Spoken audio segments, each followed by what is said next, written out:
There was a story making the rounds back in the 1970s about a college professor who noticed that more and more of his students were coming into the classroom and leaving cassette tape recorders and then heading right back out again before class started.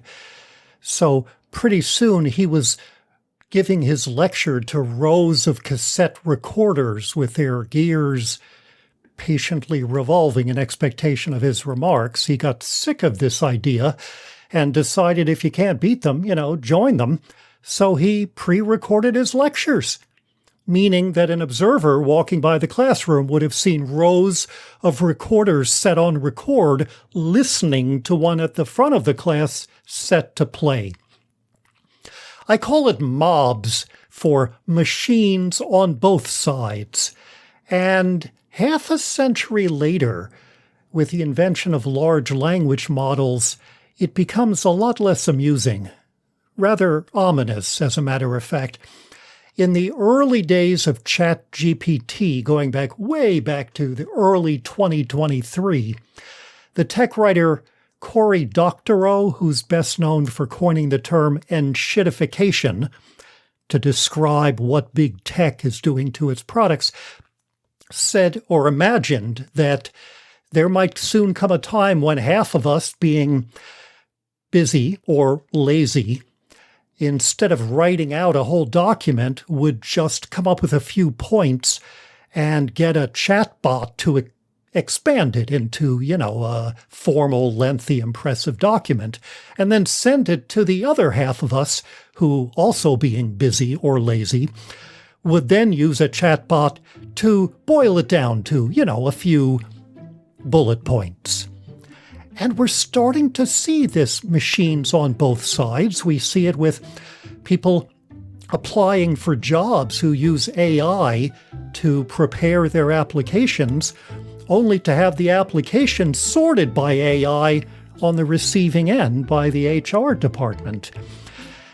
It is also happening in schools, which is where it is most disturbing, where, after all, the point isn't to turn out products, it's to have human beings learn from other human beings. So, reflections on AI in education, today on Cone Zone. I'm Alfie Cone. Whenever powerful institutions announce their intentions to impose on us and profit from a radical transformation of our schools, our workplaces, our daily lives, I think we have an obligation to ask whether what they're unleashing is really in our best interests. To shrug and accept that it's inevitable and to dutifully proceed right to asking about the details of implementation, I think, is a very significant mistake. We're shirking our responsibilities. We're surrendering our autonomy if we give up in advance and say AI is inevitable. All we can do is teach kids to use it responsibly or something like that. And I want to argue that in education, the rush to use LLMs that power ChatGPT and other chatbots not only overestimates artificial intelligence and what it's capable of, it underestimates the essence of education. Who is most eager to do this? Other than the corporate sponsors, of course, who stand to profit from it. Well, especially in higher ed, administrators seem to be a lot more enthusiastic about it than the people who are doing the actual teaching. The Trump regime is extremely gung-ho about AI and about getting rid of almost all regulation on it, except in those cases when the chatbot output on topics like climate change or who won the election of 2020 is woke, i.e. accurate, and then they become a little less enthusiastic about it. But interestingly, the research finds that those who are most receptive to AI are those who know least about it. So before going on to talk more about education, Just really quickly, let's review some of the risks and disadvantages of AI more generally, which I think should be the context, the point of departure for any discussion about using it in schools. So first, LLMs, even as they're being used to predict the weather, are busy changing the climate due to their infrastructure, which is having, and will have in the future even more, of a devastating environmental impact because of the energy requirements that also has a significant economic impact. Second, we got to remember that tech companies are now admitting that the ultimate goal of AI is less about assisting workers than replacing them. Third, the accelerating destruction of democracy worldwide is being turbocharged with the use of AI tools. AI is also being used for military purposes and for mass surveillance. And then to take a step back, AI was basically built on stolen data. Anytime you use ChatGPT, you're using a tool that was trained on the work of countless writers and other creators without their permission, which is why there are a bunch of lawsuits about that now. You also have to keep in mind the factual errors that AI produces, which are misleadingly called hallucinations. I'll say more in a minute about why I say misleadingly. According to 2 studies at the end of 2024, more than half the time what chatbots produce when asked to summarize data or tell us things about a given topic is false. So the responses require a lot of human fact-checking, meaning that it's not such a time saver, or that it's useful only to people who are already experts. Will the accuracy get better with subsequent iterations of these chatbots? Apparently not. And experts are saying part of that is due to inherent problems having to do with the way AI is constructed, and part of it is due to something called model collapse, which means that increasingly AI is being trained on its own slop. And also we have to keep in mind that it is really disturbing that people are now relying on, what should I call them, counterfeit humans for therapy, for friendship, even for romance. These simulated relationships, which are being pushed onto kids too, have profound psychological and social implications. And once people really get accustomed to it, big tech is going to raise the price and or turn to ads, as we saw with search engines and social media. You get chatbots continuously monitoring their users' thoughts and feelings, which can now steer them in directions intended to benefit the advertisers. The danger is much greater than it is with the dopamine-driven engagement with social media, because here people are being actively encouraged to forget that they're interacting with a machine. The chatbots are programmed to maximize profit by increasing engagement, by monetizing the almost unlimited access they'll have to your personal information. Finally, is there an existential risk to humanity because of artificial intelligence? I don't know. Sometimes I just think that the swashbuckling tech bros prefer to talk about that than talking about the immediate risks and harms. But even if there is a significant risk, it's not going to deter these corporations from doubling down. Their primary fear is not the danger posed by what all of them are doing. Their primary fear is the possibility that each of them is going to lose market share to the others, because it's not about what's best for humanity. It's about market share. As Adam Becker, a tech writer, put it, the real existential threat isn't AI, it's the powerful people building it. Anyway, could go on about that, but let's talk about education. And let me start by saying this. The vast majority of criticism I'm hearing about AI and that you're hearing about it these days, unfortunately, is just about whether kids are going to get away with something by cheating, by having chatbots write their essays for them.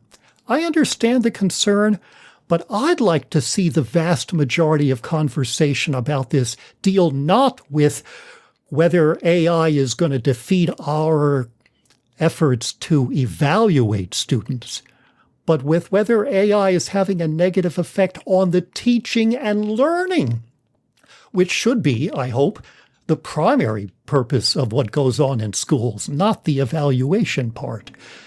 So let's go back to mobs, machines on both sides. Right now, we've got K-12 and college teachers being actively told to, encouraged to, even required to use AI to create lessons and lectures and assignments. Not sure. By the time you hear this, the numbers will be much greater than the last estimates, which ranged from about a third to 3/5 of them. They're being pushed to do this by administrators, by educational publishers, even sadly by one of the big teachers' unions. And incidentally, at least one study found that lesson plans created by chatbots tend to be focused much more on rote memorization than on thinking. Anyway, the teachers do use AI to create their lessons, and then the students often turn to chatbots to complete the assignments. But because the students don't have any power, it's called cheating when they use it. Then the teachers use it to grade, and sometimes to catch the students who used it. And finally, if frustrated students aren't getting much out of this whole interchange, well, they can always get extra help from chatbot tutors. Machines on all sides. So let's be clear about this. AI can gather information, it can summarize information, it can produce text. But AI cannot know things. It cannot think. It's just a synthetic text extruding machine. It's generating statistically probable responses to prompts. And that will continue to be the case even if it does get more accurate. There is no person there. There's no mind behind it. When we prompt a chatbot, what we're actually asking it is, what would a response to this question sound like? And then it gives you a probability-based string of words that resemble an answer to a question like that. So if that's true, and it assuredly is, why would we ever want to outsource writing to something that can't think? As the educator John Warner put it, the fundamental unit of writing is not the sentence, but the idea. To write is to think, to communicate with, to imagine the perspective of your reader. Not just finding answers, but generating questions and refining the questions. When you're writing, you're constructing meaning, and then you're explaining to your reader or trying to persuade your reader of the sense that you've made. AI can't do any of that. It just sneezes out some words that resemble an essay or a synopsis of somebody else's. And research is also finding that AI tends, in the kinds of writing that it generates, tends toward consensus, like the middle ground, cliches, banalities in the quality of writing and the ideas. Research also finds that has a detrimental effects on students who use it to write. And yet, oddly, some people who use AI to write end up taking this kind of weird pride in what their AI, not them, came up with. Anyway, you don't learn how to write this way. As Ted Chiang and Neil Stephenson independently said, they're both science fiction writers, the wonderful analogy they came up with is thinking you can learn how to write by using chatbots is like thinking you're going to get fit by bringing a forklift to the gym and having it lift weights for you. And it's no more sensible to have AI software read for you than it is to have it write for you. First of all, the summaries that it produces, as I mentioned, are often wildly inaccurate. But there is an intrinsic value of reading, which we lose when you get ChatGPT to just extract bullet points from a text. I fear that if this continues, this is going to be like the dominant mode of interaction with books and articles, to tell computers to boil them down for us. That's what we're actually training students to do when schools are bent to the purpose of preparation for LLM-centered workplaces. Some reading, yeah, the point is just to glean information. But even there, when we're doing that, when we read, we get pointed in unexpected directions. We end up asking different questions than we had when we started out. And this raises a big question in its own right, doesn't it? I mean, like, what's the point of reading? Hell, what's the point of life? Is it just about optimization and efficiency? To what end? Before we move to something this radical, we ought to have overwhelming evidence of its benefits, and that the pros that ChatGPT generates outweighs the cons. And in fact, we don't. There's very little good research on this to indicate any benefit in an education setting, at least. And there are several studies, which I will link to in the show notes for this episode, demonstrating harmfulness of it. You know, students who got ChatGPT math tutoring scored better initially on tests, but any benefit evaporated, and the net impact was actually negative, presumably because there was no conceptual understanding from what the math tutoring did. AI tutors don't teach. They just offer practice. You know, the edtech entrepreneur Sal Khan, you may know, created a tutor bot called Khanmigo, which monitors students continuously and tutors them. This guy wrote a book called Brave New Words. Can you imagine that? We are enthralled to people who don't understand the difference between utopia and dystopia. Or if there's enough money in it for them, they're prepared to overlook the distinction. I don't know which. But anyway, another study found that when students were using ChatGPT for help in writing essays, they got less satisfaction from it. They became less inclined to think critically. They had lower levels of brain connectivity compared to those who didn't use AI at all. A third study found that more use of AI was, quote, associated with lower critical thinking skills, which of course has implications for everything, including our democracy. Yet the tech companies are threading chatbots into schools so that kids are being led day by day to accept them as a fact of life. And they're trying to start this, believe it or not, as early as preschool.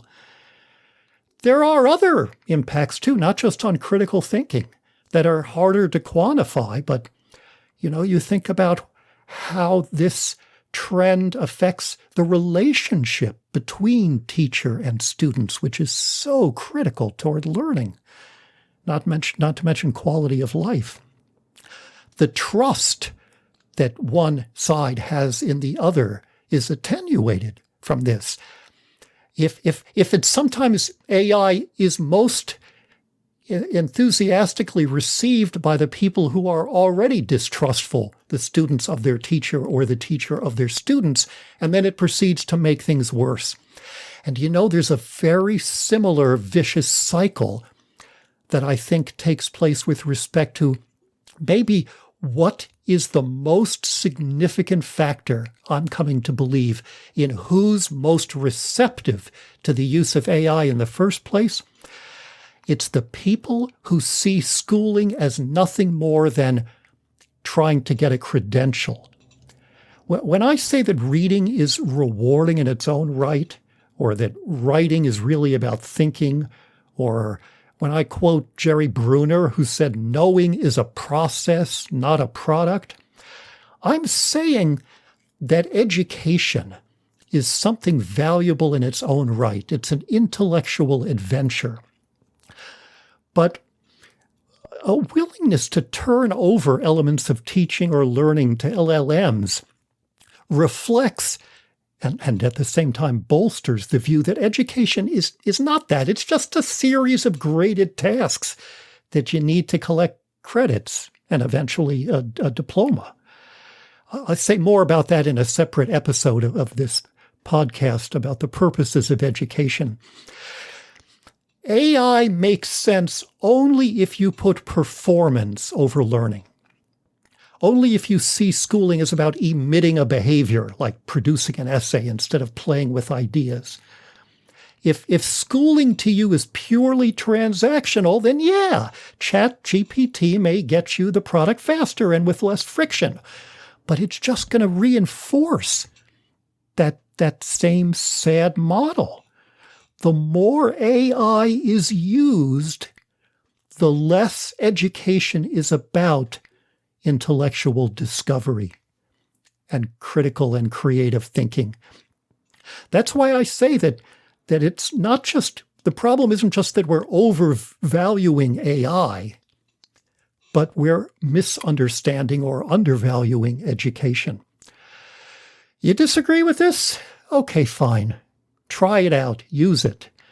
But don't do it, for God's sake. Don't do it because the corporations are exploiting your fear of being left behind, or because they've convinced you that it's futile at this point to object. It's too late to unwind it. All we can do is learn how to use it and help kids to use it responsibly, which is basically setting us up so that when there's horrible effects, it's our fault. You know, the New York Times Magazine had a special issue, and it wasn't called "Does AI Make Sense?" You know, it wasn't called "What Will Artificial Intelligence Do to Us, and Should We Proceed with It?" It was called "Learning to Live with AI." I have lost count of the number of blog posts and websites and articles for educators that are variations of, here are the essential AI skills you and your students will need, as if you may not question its use anymore. Now it's just about how to do it, because people more powerful and rich than we are have decided that we have to use it whether it makes sense or not, whether research supports it or not.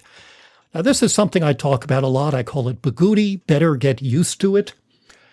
The idea is for kids that what they're being asked to do, homework, grades, whatever, may be pointless and even damaging, but the reason they're going to be made to do it anyway is because later on they're going to have to do pointless and damaging stuff, so they better get accustomed to it now. That's always a problem, a Bagooty rationale. But it's especially ludicrous to say that K-12 teachers have to teach AI because when the kids grow up, it's going to be in their workplaces.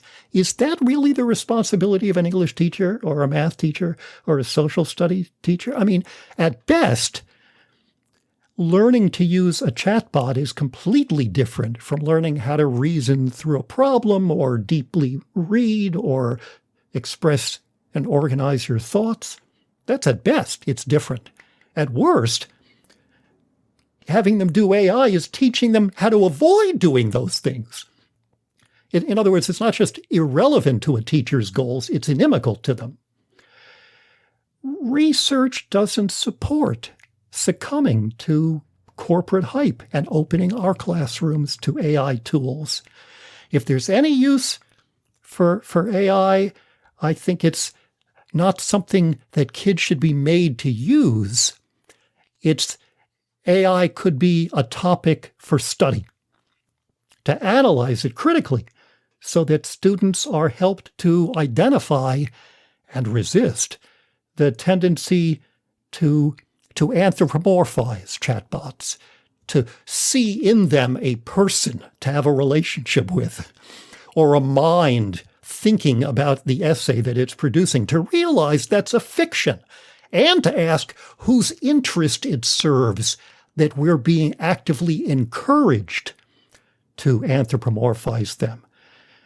You can teach kids to notice that the words that it strings together in what it produces are distinguished by this eerily insipid blandness coupled with a tone of absolute certitude, while it informs us that, Albert Einstein invented the smoothie, or most blizzards occur near the equator, or whatever garbage it comes up with. It's absolutely certain of itself. It's also a good way to study other stuff, like about the ed tech in general, and whether we're making assumptions about its value, or what constitutes cheating and who gets to decide that. The purposes of education. We can teach about AI to help students understand what we lose by thinking of education as a product instead of a process. If you share any of these concerns, please organize, mobilize, connect with other skeptics. There are already websites and petitions and scores of essays reflecting these and other concerns that I'm raising here. And again, I'll have some of those resources in the show notes. I was thinking not long ago about how ed tech often tries to make us do their advertising for them. I'm thinking of how emails have this signature line, unless you disable it, which you absolutely should the moment you buy the phone, that says, sent from my iPhone, so that you have to do free advertising for Apple. So here's what I was thinking. What if we replaced those with a signature line in our communications to make a statement? This message certified AI free. That could be at the end of all your emails. Or, here was my next jump. What if we put on classroom walls a statement, this school certified AI free. Teaching and learning here are accomplished proudly by human beings.